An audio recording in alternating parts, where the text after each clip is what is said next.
Balik-balik ako sa doktor pero hindi naman ako gumagaling. Marami kong klima. 2 taon na ako nagaubo. Marami ng gamot ang giinom ko pero walang galing. Oo.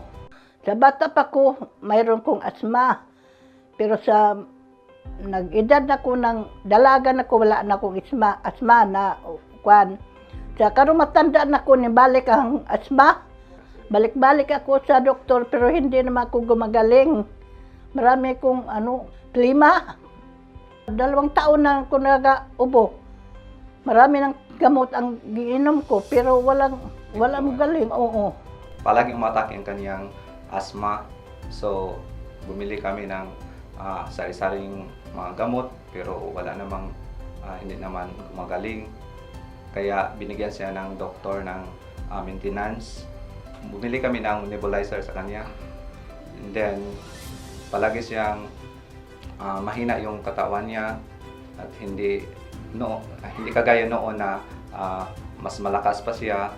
Siguro, bumalik yung asthma niya dahil sa tumanda na siya. Kasi mahina yung immune system natin. Kung tumatanda na, mahina yung ating immune system.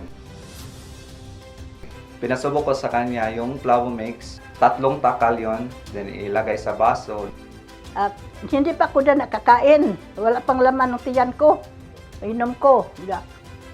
Pagka sa isang araw, 3 kong uminom. 2 buti, naubos ko. Wala na. Biglang nawala yung pandal-pandal niya sa kanyang balat. Sabi niya sa akin na epektibo yung Flavomix na yun. Matagal na kong ubo. Gumaling ng ubo ko. Noon, pag hindi pa siya uminom ng Flavomix, palagi siyang humihingal. Even morning.